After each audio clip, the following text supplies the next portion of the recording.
Thank you बेटा for coming here मुझे।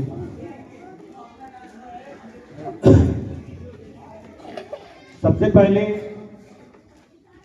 इस स्कूल प्रांगण में आए हुए हमारे सम्माननीय डायरेक्टर सर, प्रिंसिपल सर, मेरी पूरी टीम जो इस स्कूल में पढ़ाने का काम करती है, और हमारे प्यारे बच्चों जो हम लोगों से पढ़ते हैं, सीखते हैं, आप सभी को 76वां गणतंत्र दिवस की हार्दिक शुभकामनाएं। आज नेशनल फेस्टिवल, राष्ट्रीय त्योहार गणतंत्र दिवस जो भारत में 1950 के बाद या 1950 से हर साल मनाया जा रहा है। आप सभी जानते हैं कि इस दिन हमारे देश का संविधान पूरी तरह से लागू हुआ था।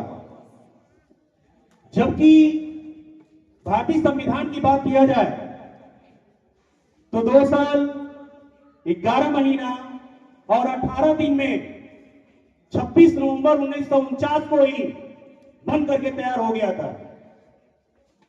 तो आपके दिमाग में ये बात चलनी चाहिए कि सर, जब हमारा संविधान 26 नवंबर 1949 को ही बन करके तैयार हो गया तो फिर लागू होने में इतना देर क्यों लगा? तो मैं बता दूं आपको कि हमारा देश गुलाम था, अंग्रेजों के हम अधीन थे। हमारे जो उस समय पूर्वज थे वो अंग्रेजों का अत्याचार सहते थे। और आप इतिहास पढ़ेंगे तो देखेंगे कि 1857 की क्रांति कैसे हुई, किस तरीके से लोग प्रताड़ित थे अंग्रेजों से, और अंग्रेजों से छुटकारा पाने के लिए विभिन्न प्रकार की कोशिशें किए। इसके बाद आप देखेंगे कि भारत को आजाद कराने के लिए भगत सिंह, चंद्रशेखर आजाद, खुदीराम बोस, महात्मा गांधी, सुभाष चंद्र बोस, ऐसे न जाने कितने लोगों ने भारत को आजाद कराने के लिए अपने जानों की आहुति दे दी। उनके जैसे आज हमारे दिलों में चलता है कि हमें अपनी लाइफ सेट करना है, पढ़ना है, एक अच्छी नौकरी करना है, शादी करना है, बच्चे करना है, फिर उनकी लाइफ बनाना है। मैं सोचता हूं कभी कि उन लोगों की क्या स्थिति रही होगी। बेटा सर देखिए, इधर साउंड आ रहा है। बहुत ध्यान से बात नहीं, बातें जिस मोड में जाती है बेटा उधर जाने दो। सुनो, जो हम देखते हैं, जो हम सुनते हैं और जैसा हम सोचते हैं वैसा ही बनते हैं। मैं बार बार कहता हूं, अच्छा सुनो, अच्छा देखो और अच्छा सोचो। जब कोई भी अध्यापक स्पीच दे रहा हो नेशनल फेस्टिवल के दिन, तो आपको बातों को गहनता के साथ सुनना चाहिए। आप स्टूडेंट हैं, आप भारत माता के काम आना चाहते हैं, लेकिन क्या बिना आप पढ़े, बिना सीखे, बिना जाने क्या काम आ सकते हैं क्या? आप इस उम्र में हैं जहां पे आप सीखते हैं। और मैं आपको बता दूं, जैसा आप जैसे विद्यालय में पढ़ते हैं और आपको पढ़ाने वाले जैसे टीचर रहते हैं, लगभग वैसा ही आप बनते हैं। अगर आपके टीचरों में देश के प्रति प्रेम है, भावना है, वो अपने समाज को बदलना चाहते हैं, तो आपके भी अंदर वो चीजें आएंगी। क्योंकि एक बच्चा देख करके सीखता है। किसी बच्चे को कुछ सिखाओ मत। 12-13 महीने की मेरी बेटी है, लोग उसको चाहे कितना भी कहें कि बेटी ऐसे करो, बेटा ऐसे करो, वो नहीं करती है। लेकिन मैं देखता हूं कि वो जो देखती है वो करती है। मतलब कि बच्चे का सीखने का सबसे आसान तरीका है कि जो आप बनाना चाहते हैं वो चीज दिखाइए। अगर मैं चाहता हूं कि हमारे बच्चे पढ़ लिख करके अपने देश के काम आए, तो इनको देश के काम आने से पहले मुझे खुद देश के काम आना चाहिए। मैं चाहता हूं कि आपके चरित्र का निर्माण अच्छा हो, तो उससे पहले मेरा चरित्र का निर्माण खुद ही अच्छा होना चाहिए था। अगर मेरा चरित्र अच्छा नहीं है, आप मेरी बात नहीं मानेंगे। अगर मैं चाहता हूं कि आपके सीने में भारत माता के लिए दिल धड़कता रहे, तो उससे पहले मेरे सीने में वो दिल अपने देश के लिए धड़कना चाहिए। मैं आजाद भारत में रहता हूं। आज दिन है जिस हम पहले से ऐसे नहीं थे। आज दिन है भारत का संविधान लागू हुआ था। आज दिन है अपने संविधान के बारे में जानने का। आज दिन है कुछ सीखने का। आज दिन है कि कुछ हम समझें। आप कभी सोचते हैं, आज 76 साल हो चुके, आज 76वां हम गणतंत्र दिवस मना रहे हैं। क्या आपने कभी सोचा है कि आज भी एजुकेशन के फील्ड में हमारा देश कैसा है? मैं तो कभी कभी सोचता हूं कि अंग्रेजों ने भारतीयों से कहा कि आप अपना संविधान लिख दीजिए, हम भारत छोड़ करके चले जाएंगे। क्यों? अंग्रेजों को यह घमंड था कि भारतीयों के अंदर इतना कुवत नहीं है कि वो अपना संविधान लिख सकते हैं। लेकिन मैं आपको बता दूं कि भारत का संविधान लिखने में एक से एक दिग्गज लोग थे, जिसमें आप एक पूरी संविधान सभा थी जिसमें 389 सदस्य थे। किसी एक व्यक्ति ने संविधान नहीं लिखा है। और उसमें ड्राफ्टिंग कमेटी के जो अध्यक्ष थे डॉक्टर भीमराव अंबेडकर। आज देश नहीं विदेश नहीं बेटा, बी.आर. अंबेडकर के पास 32 डिग्री था और 4 पीएचडी। अभी आज तक भारत में उतनी डिग्री किसी के पास नहीं है। आप उस व्यक्ति से सीखिए जिस व्यक्ति को अपने ही देश में छोटी जाति होने के कारण अपमान सहना पड़ता था। किताबों में यहां तक पढ़ने को मिलता है कि जब बी.आर. अंबेडकर कॉलेज में पढ़ने जाते थे तो उनको क्लास के अंदर नहीं आने दिया जाता था। उस व्यक्ति का कंसंट्रेशन लेवल देखिए कि वो क्लास, जब छोटे थे अंबेडकर, पहले दिन स्कूल गए और स्कूल में देखे कि कुछ लोग का बर्ताव, वो रोते हुए घर गए और अपने पापा से बोले कि पापा मैं पढ़ूंगा नहीं। बैग किताब सब फेंक दिए और रोते हुए बोले कि पापा मैं कभी स्कूल नहीं जाऊंगा। फिर उनके पापा ने बोला बेटा क्या हुआ? तू बताए कि पापा जब मैं स्कूल गया था तो बच्चे हमसे बात नहीं कर रहे थे, टीचर हमसे बात नहीं कर रहे थे, बोल रहे थे कि ये छोटी जाति का है, हम इसके साथ बैठेंगे तो हम अशुद्ध हो जाएंगे। बाप की भूमिका क्या होती है? बी.आर. अंबेडकर को बनाने की शुरुआत एक सेंटेंस ने किया। बी.आर. अंबेडकर के पापा बस इतना ही बोले थे कि बेटा इसीलिए तो पढ़ना है कि जो लोग आज तुम्हें अपने साथ बैठाने से इनकार कर रहे हैं, तुम पढ़ो और अपना इतिहास बदल दो। फिर वो अपनी मम्मी के पास गए, थोड़ा बड़े हुए। एक वाक्यांश है कि वो अपनी मम्मी से पूछे कि मम्मी लोग क्यों हमसे ऐसा व्यवहार करते हैं, क्यों हमको अछूत मानते हैं, क्यों लोगों को लगता है कि वो मेरे साथ खेलेंगे, मेरे साथ बैठेंगे, मेरे साथ पढ़ेंगे तो वो अशुद्ध हो जाएंगे। तो उनकी मम्मी ने कहा, बेटा ये किसी किताब में लिखा है। तो B.R. अम्बेडकर बोली कि मां, किताब में लिखा गलत भी तो लिखा जा सकता है। और B.R. अम्बेडकर बोले वही कि मां, अगर मुझे किताब लिखने का मौका मिलता तो मैं बेहतरीन किताब लिखता। छोटे बचपन में जो सपना देखे थे कि मुझे मौका मिलता तो मैं एक शानदार किताब लिखता जिसमें कोई छुआछूत की बात नहीं होती। वो B.R. अम्बेडकर जब बड़े हुए और जब संविधान सभा के सदस्य बने और ड्राफ्टिंग कमेटी के अध्यक्ष बने, तो उन्होंने संविधान लिखने का काम किया और वो एक ऐसा किताब, एक ऐसा ग्रंथ लिख दिए कि आज तक पूरी दुनिया में भारत का संविधान जैसा कोई संविधान नहीं है।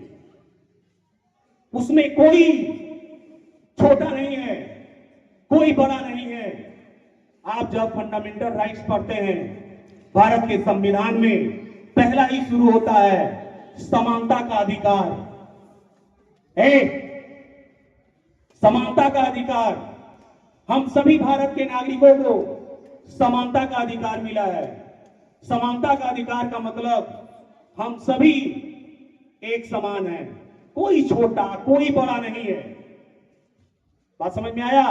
उसके बाद स्वतंत्रता का अधिकार।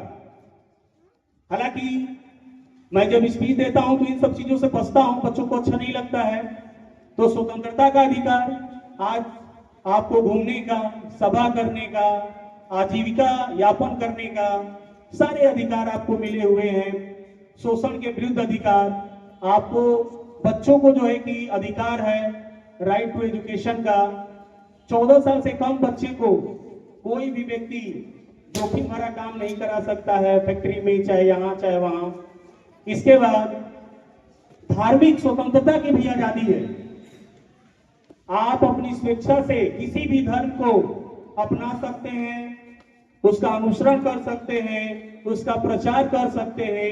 भारत का संविधान, फंडामेंटल राइट्स, ये आपको अधिकार देता है।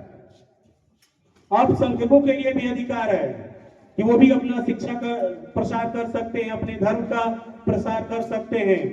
और लास्ट में जिसको B.R. अम्बेडकर ने संविधान की आत्मा कहा है, अनुच्छेद 32, संवैधानिक उपचारों का अधिकार।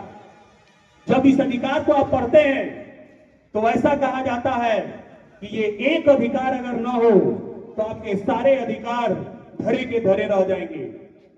ये आर्टिकल 32 हमें अधिकार देता है कि अगर हमारे मौलिक अधिकारों का हनन होता है तो आर्टिकल 32 के तहत हम सुप्रीम कोर्ट जा सकते हैं और आर्टिकल 226 के तहत हम हाई कोर्ट में जा सकते हैं और हमारी सुनवाई होगी। मतलब कि जो भी फंडामेंटल राइट्स आपको मिला है, ना कोई राजनेता छीन सकता है, ना कोई बाहुबली छीन सकता है। ये पावर है आपके संविधान का। आज हमारा देश किसी धार्मिक ग्रंथ से नहीं चलता है। आज इतना बड़ा देश भारत संविधान से चलता है। जो चीजें संविधान में लिखी गई हैं उससे चलता है। हम कृतज्ञ हैं ऐसे लोगों का जो आज से 76 साल पहले इतनी बौद्धिकता थी उनकी, इतने पढ़े लिखे हाईली एजुकेटेड थे कि ऐसे संविधान लिख के वो चले गए। हमारी बारी इस संविधान को संभाल के रखने की है। हमें एक अच्छा ह्यूमन रिसोर्स बनना है। आप बिना पढ़े बिना लिखे अच्छा नहीं बन सकते। आप जिस उम्र में हैं, आप अगर चाहते हैं कि अपने देश के काम आए, एक काम कीजिए, आप पूरा मन से पढ़ाई कीजिए, जो आपके टीचर बोलते हैं वो कीजिए और फिर आप देखिए कि आपका निर्माण कितना बेहतरीन होता है। और मैं आपको बता दूं, इस ग्रामीण क्षेत्र में बीवीडी पब्लिक स्कूल में पढ़ना, जो भी बच्चे पढ़ते हैं उनको जरूर ये लगता होगा कि अच्छा हुआ कि मैं ज्यादा अच्छे स्कूल में नहीं पढ़ा। उनको ये फील होता हो। आज हमारा 2 बैच यहां से गया है मेरे आने पे। मैं देखा हूं कि वो बच्चे जिस तड़प से यहां से गए थे, वो तड़प वहां जाकर के धीरे धीरे खत्म हो गई। मतलब कि हमारे देश में स्कूलों में भी बहुत अच्छी पढ़ाई नहीं होती। तो मैं जितने भी लोग 26 जनवरी मनाते हैं, सारे टीचर से यह आग्रह करूंगा कि स्पीच देने से, शायरो शायरी बोल देने से आप बेहतर नहीं होते। आज बहुत से स्कूलों में, बहुत जगह बहुत जोर शोर से लोग मनाते हैं नेशनल फेस्टिवल, लेकिन कल ही उनका जोश ठंडा, बहुत से लोगों का जोश ठंडा पड़ जाता है। मैं बोल रहा हूं, अरे नेशनल फेस्टिवल हमको सिर्फ 26 जनवरी को मनाने की जरूरत है क्या? हम टीचर्स हैं और प्रतिदिन अगर टीचिंग बच्चों को अच्छा पढ़ाते हैं, जिन बच्चों की जिम्मेदारी हमें दी गई है उन बच्चों को अच्छा बनाते हैं, तो मुझे नहीं लगता है कि इससे बड़ा देशभक्ति कोई है। और आप स्टूडेंट हैं, आप अच्छे से पढ़ते हैं, अच्छे से सीखते हैं, आपके अंदर धीरे धीरे बदलाव आते आते आप एक बेहतर शानदार व्यक्तित्व वाला इंसान बनते हैं। तब जो है कि आपकी देशभक्ति के कोई सार्थकता है। आपको क्या लगता है, भगत सिंह जब अपने देश के लिए निकले होंगे तो उनके घर वाले नहीं रोके होंगे? अब आपको क्या लगता है कि जब भगत सिंह चले होंगे कि हमें भारत माता को आजाद कराना है, इस अंग्रेजों के चंगुल से बाहर निकलना है, तो सब लोग उनका साथ दिए होंगे? कितने क्रांतिकारियों का नाम हम जानते हैं? क्या उस समय भारत की पॉपुलेशन उतनी थी? मुझे एक शिकायत मिलती है कि सर मैं अकेला क्या करूंगा। मैं बोलता हूं, एक अकेला किसी भी काम की शुरुआत अकेले से होती है। गांधी जी अकेले चले थे और फिर पूरा देश उनके पीछे चला था। हम भी यही सोच रहे हैं कि मैं अकेले क्या करूंगा। आप भी यही सोच रहे हैं कि मैं अकेले क्या करूंगा। सब लोग यही सोच रहे हैं कि मैं अकेले क्या करूंगा। अगर सभी लोग निकल जाएं तो वो अकेले नहीं रहेंगे। बात समझ में आ गया? और बेटा, बड़ा अच्छा लग रहा है कि आप बहुत ही शालीनता से सुन रहे हैं। और 26 जनवरी मनाने का मतलब ही ये हुआ कि आप सीखिए, अभी से आप अपना निर्माण अच्छा कीजिए। मैं आपको बता दूं कि एक स्टूडेंट के जीवन में अच्छे टीचर्स का क्या योगदान होता है।